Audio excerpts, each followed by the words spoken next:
11 ways to build a relationship with God. The very first thing is you have to make up your mind. You have to make up your mind, okay, this is what I want to do. Because it's not going to be an easy journey. So if you don't make up your mind within the journey, you might want to give up. Like, what is it, safe? So you have to make up your mind that, okay, this is what I want to do. I want to learn God. I want to get close to Him. I want to build a relationship with my Father. It's basically the same thing. If you want to be in a relationship with anybody, you must be intentional about that person. Okay, I want to learn this person. I want to love this person. I want to put my time into this person. That's the first step. Make up your mind. In Hebrews chapter 11 verse 6, it says that God rewards those who diligently seek Him. You must diligently seek the Lord. And not just say, I want to know God. You read the Bible today. Tomorrow you don't read the Bible. No. You must diligently, like every blessed day, consistently seek the Lord. So that's the first step. Make up your mind. Tell yourself, okay, this is what I want to do. I want to study God. I want to know God. I want to love Him. Then begin. The second step is prayer. As common as it sounds, for you to get close to God, you must pray. What is prayer? Prayer is talking and listening to God. So you not just say, you just come to God, tell Him all your problems, speak and speak and speak and speak and speak and go. You have not prayed though. You have just yapped and gone. For you to build a relationship with God, you need to pray. And to pray, you need to communicate with God. And to communicate, you need to listen. So you go to a place of prayer, have yapped, right? Then now you listen. Because it's very selfish. People are very, very selfish. If you're in a relationship with anybody, right? For you to be able to build a relationship with that person, when that person talks, you listen.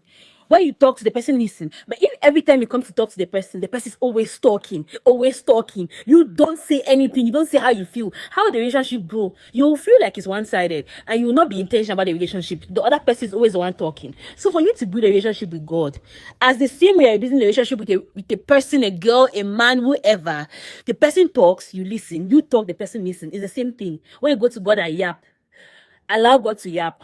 Allow God to talk. Allow God to speak to you, because that is prayer. Thirdly, you have to read your Bible. You cannot dodge this one. Before I began building my relationship with God, I used to think I was a consistent Christian. I used to think I used to study the scripture, because this is how I used to read the Bible. I read the Bible on Monday, maybe I read on Wednesday morning. I read when I feel like, basically. I'm not perfect, but I was really when I felt like. But when I decided that this is what I want to do, I want to know God, I want to love Him, then I started studying scripture every blessed day.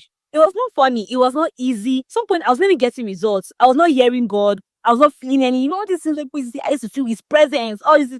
I was not feeling anything. But I kept on. I kept on. And that's how it's supposed to be.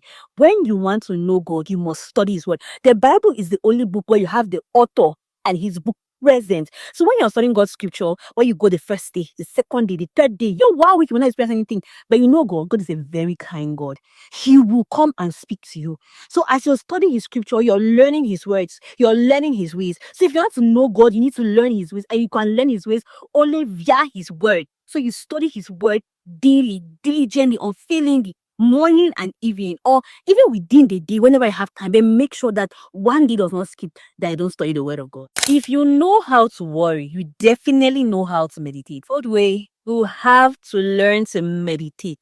Meditating is basically you keeping quiet and listening to God, like just giving yourself, your spirit, your body, your mind, your soul calmness and listen to God.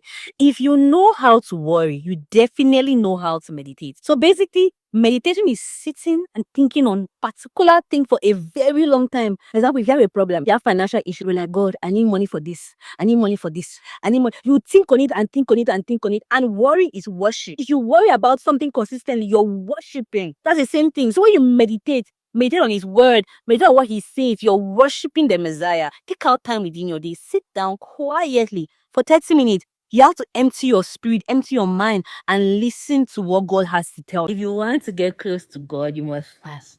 It might sound very hard, but it's fasting. If you want to get close to God, you must fast.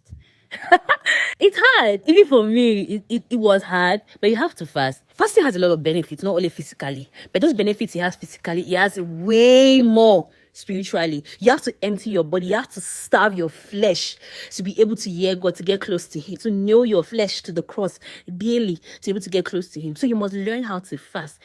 Just start simple, but you have to fast. Fasting is a regime that you cannot dodge. It has a lot of benefits, and until you begin it, you will not see the benefits of fasting. So fast. The seed way, midnight prayers and worship.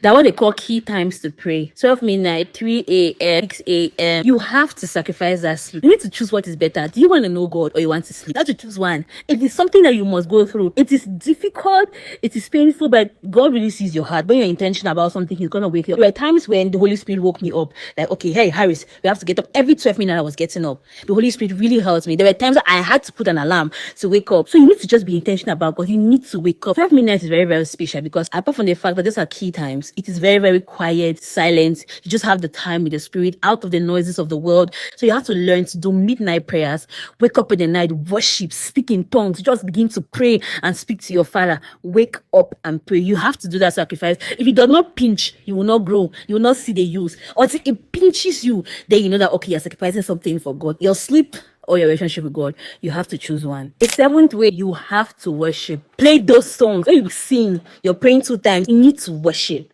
Worshiping is like the fastest way to get that aroma, the essence, base. Worship is the fastest way than speaking. Worship the Father, and you should be intentional. For you to worship, you have to worship in understanding. You have to understand the words. Don't just sing. You have to know who you're talking to. Your heart has to be connected to the worship. You know, you're just wasting your time. So understand what you're saying, mean what you're saying, connect it to an emotion, pain. Just want to go close to Him. Use songs that resonate with you. You know, the Spirit is dynamic. There are songs for a particular season, when you want to grow, when you're in pain, establish something. So find those songs. Ask the Holy Spirit to show you those songs. Play those songs of worship. You play them and play them and play them until your spirit begins to understand them.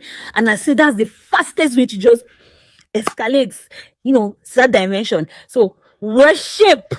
Worship is something you cannot do without. You need to learn how to worship. You have to be patient. Oh my God, I don't know how to emphasize this.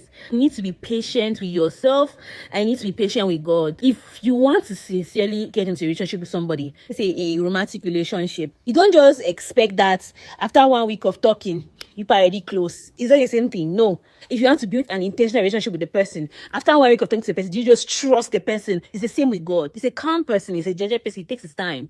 So you need to be patient with God. You need to be patient with yourself. You might go there the first weeks, you're nothing, but you don't give up. You don't give up, because if you give up, you'll never see the end fruit.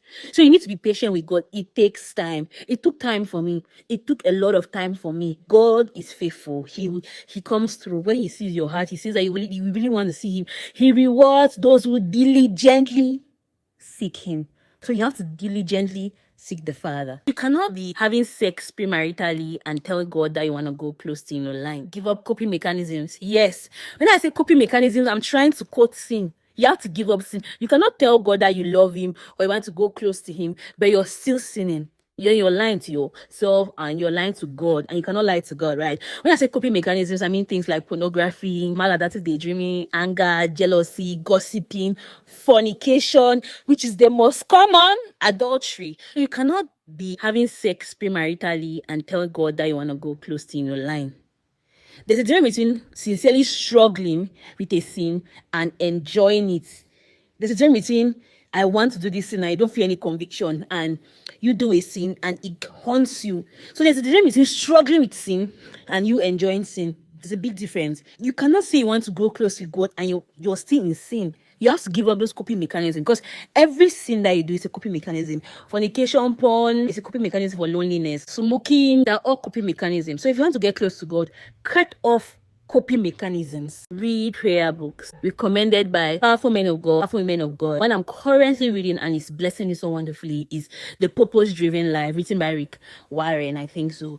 It's so powerful. If you want to understand purpose, spiritual things, you want to grow in Christ, read The Purpose Driven Life. It's really blessing me because it's organized day by day. In the meantime, read it. It will bless you. So get these books. When you listen to sermons, these men of God usually propose books that they have read and they are reading. Read them, because you have to diligently feed your mind, guard your heart, protect your space, prune out all those things that are killing you. Read these books, study these books, be intentional about these books, and God is definitely going to teach you through them all. The last but not the least way, watch videos.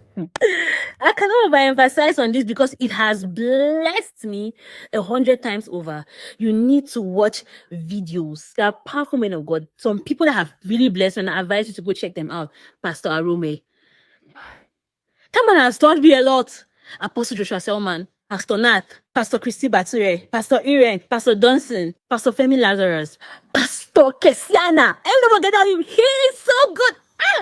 Pastor Kesiana, he teaches about sex, morality, sexual discipline. He's so good in that area. I love him. There are many of them. And depending on a particular season in your life, you are a particular man of God. So I had seasons when I was just listening to Pastor Arome. Depending on a particular season in your life or what you're trying to learn or what God is trying to teach you, you're going to be drawn to this particular man of God. There are different times I was drawn to Apostle Joshua Selman, Pastor Arome, Pastor Kasiana, Pastor Femi Lazarus, Pastor Irene. So it was just depending on what God was teaching in a particular time.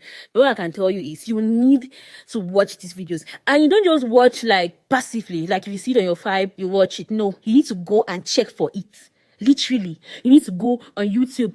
Pastor Arome is teaching on this. Pastor Nas teaching on this. Pastor Christy Bature is teaching on. Please, I want to beg you guys.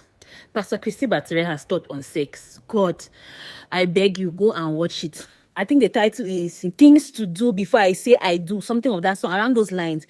So if you want to know about sex, go and watch Pastor Christy Bature's video on sex. I'll just use this opportunity to share it. Watch videos, watch recommended videos, go on YouTube. Don't just watch videos passively if you see them, but go and check for them. So these are the 11 ways you can get closer to God. I hope this blessed you because I gave you things I use, still use, and will continue using. And God is a good God and He's a faithful God. He's definitely going to reveal Himself. He reveals Himself to those who diligently seek Him. Anyways, you know, the Bible also tells us that we have to think on things that are pure, godly, loving, honorable. So you have to do all these things. So all these things I've enumerated, if you practice them daily, trust me, in a few months, in a few weeks, where you'll be with God, you'll not believe it. So all of us are currently growing. I'm not teaching these things because I'm perfect. I'm far from that. But every day, I want to go close to my Father. And so I'm teaching you what God has taught me and put them into practice if you're intentional about it. Anyways, see you in my next video.